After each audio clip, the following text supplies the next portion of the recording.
What's up, guys? It's Stevan Micic. I'm here with my boy Brady Hiestand, UFC Bantamweight contender.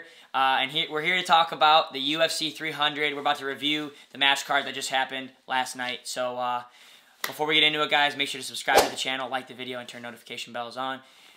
You know the drill. All right, so let's go. We're going to go over mostly bantamweight since that's 135. That's the way Brady fights at. He's undefeated. He's 3-0 right now. He's recovering from an ACL surgery. So when he gets back on, he's going to be fighting hopefully later this year. So the first fight we're going to talk about was the guy I fought in the tough finale, Ricky Turcios versus Bernardo Soai. That was a good fight.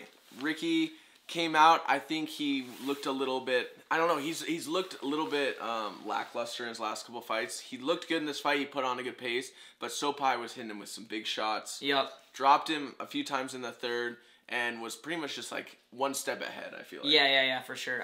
Honestly, I don't know too much about the some of these like the early cards, like the ones like some of your guys that you have to beat to get to the rankings. Yeah. But I know you said that Turcios was kind of was that he one of the guy that you said was or has he been in the game for a minute?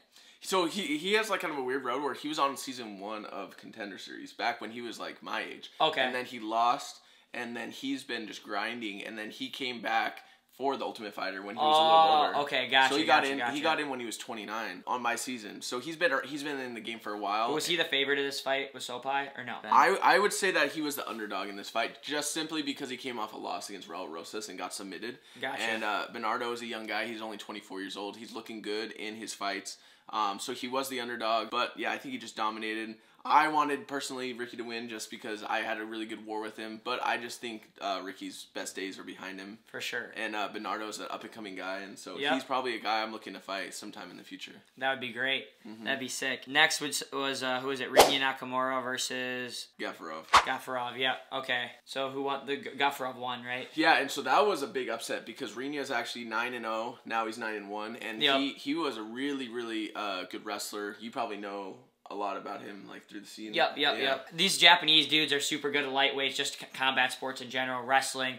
There's that whole, like, Ryzen League, too, for, like, fighting. For sure. So there's just, there's a huge scene of these, like, lightweight Japanese guys that are going to kind of, I think, make a wave pretty soon. For sure. Right? Yeah, and Renho's got, like, a really good balance for MMA, and the fact that he's obviously got some killer wrestling, but he's also super explosive. And he has some really good knockout power. Okay, yeah. Got some good kicks and stuff. And so he was a huge favorite in this fight. And so the fact that Gafarov was able to kind of like dominate him and dropped him, I think, in like 3 or 4 times in the fight was pretty impressive. I trained with Gafarov a few times, and he's pretty well rounded. He was definitely the underdog because he's only 2-2 in the UFC now, and so it was kind of an upset, which is kind of cool to see. A lot of the undefeated guys lost. Actually, every undefeated guy lost on this card. That's insane. It's crazy. Umar lost. Peyton Talbot, which we're going to talk about next. Renho Nakamura, and there was one other person that lost that was undefeated. And so the next one we'll talk about is what we were just talking about. Peyton Talbot versus Ronnie Barcelos, which was probably the biggest upset of the card. you were thinking that Talbot was going to win because of the hype that he has, or did you think he was overhyped a little bit? I mean, I do think he's a little bit overhyped. I think he has a really sellable personality. He comes from a big team alpha male. Yep.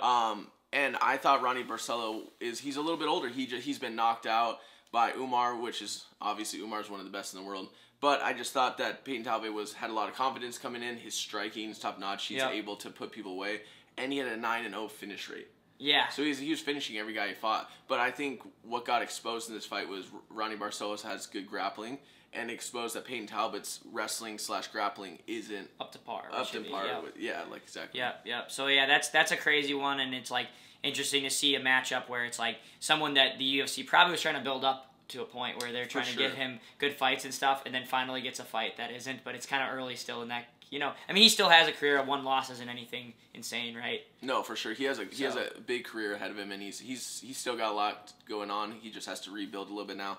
Similar to the Raul Rosas, like he lost a fight, but he's still coming back. We have Merab Dvalishvili versus Umar Nurmagomedov. Great matchup. I mean, this is something that I was looking forward to, and this is something I know more about a little bit because these are some top guys in the world. Obviously, Merab being the current UFC champ.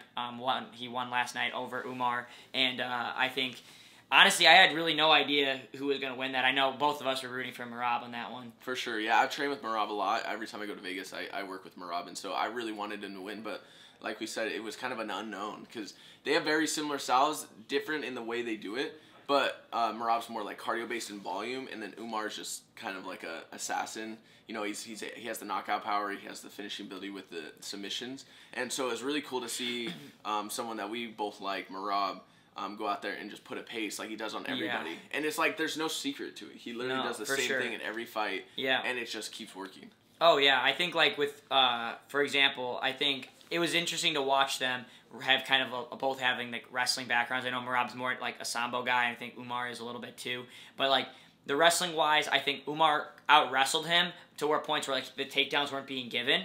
But it didn't really matter because the pace that Merab gave them. I mean, he was on, like, 14 shots or whatever. It was a lot. And he only finished, like, 2 or 3 of them. But just the fact of, like, overwhelming, and you could just tell, you know, he controlled the fight. Eventually, Umar started wearing out, and then he got the takedowns where it mattered, you know, and eventually it looked where Merab kind of handled it and got the job done. Where, yeah, I just think, like, being able to do that and withstand is very difficult to do. I think Brady's the only one who can withstand the pace. Hey, you know, one day we'll see. But, yeah, and the cool, like, stat that came up, he has the most takedowns in UFC history. Merab does? I think so. Well, yeah, he's just, like, nonstop. And, like, you were telling me last night we were watching it together, just he's not a guy to get discouraged because of a couple shots that were defended or he, you know, counterattacked and scored on him, even just the one where he got the takedown in. It was just like, yeah, it's not going to discourage Merab from keep shooting. Yeah, it's almost like he accepts that he's going to miss almost all his shots. He knows it's going to, but the main thing is he's just trying to make the guy work. He's just like, I'm going to put a pace. I'm going to shoot a bunch of shots. Maybe 1 out of every 15 is going to stick, but I know this guy's going to get tired. Yeah, for sure. And coming from a wrestler where I'm just like, man, sometimes he just looks sloppy, and you're just like, man, I want to see him finish all these takedowns. It's like, because you know if he could actually just finish some of these takedowns and just start, he could be like pound for pound, like a great because of the fact of if he was just a little more clinical. But hey, it still fits his style the way that he is, and it's been working, right? It's been working right now, right? All right, let's talk real quick to finish this up about the main event. Islam Makhachev versus Hinata Moicano. It wasn't really a surprise. I think it was a good fight. He actually got dropped in the first round. But I think then he realized, okay, I'm going to wrestle this dude. Took him down real quick and then ended up getting the Darce submission, which was kind of cool. It was like a modified Darce where it was like a short Darce, like because usually you go to grab the bicep. Yeah. But he literally just grabbed like right above his wrist on the forearm. Yeah, it was nice. And he did the same thing to Dustin Poirier. And a lot of people were like, oh, it's not tight in the Dustin Poirier fight. But he has a way of like cinching it down to where he actually uses that lever. And it worked out great, and he got the finish. I think like he probably was trying to be like where, hey, it wasn't the fight that he was expecting. Hey, this guy isn't as good. I can maybe stand up here a little bit, and then was like, oh shit. But it doesn't really matter. But I think Islam's been probably the best modified, you know, UFC fighter where he kind of is so good in every area pretty evenly at the moment. Where it's cool someone that has that wrestling sambo background then is able to still submit. Still able to get knockouts. And yeah, that's a big thing. It's really cool. I mean, I like seeing that. It's someone more exciting. Like, you know, I've always liked Oliveira for the fact of a BJJ guy being able to do really exciting things. It's exciting to also see a guy with a wrestling background do more exciting things and not just get takedowns and control, takedowns and control, takedowns and control. He's actually be able to, like, you know, take it and become, like, you know, the whole point is Ultimate Fighter. You're the Ultimate Fighter. Yeah, you know what I'm saying? It makes everything. And, like, usually you have a guy... It's cool seeing that. Yeah, you usually have a guy that, like, literally, like, is, like, a specialist in one thing and is pretty good at everything else, and that's when they become champ and, like, one of the best. But he's, like, shown that he's, like...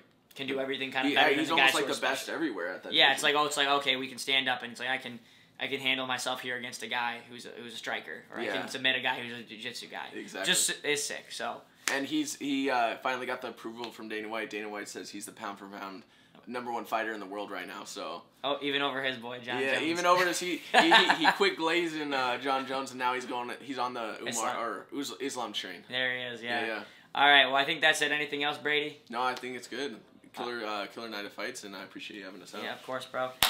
World champs and everything we do, baby. Future UFC champ right here. Let's go.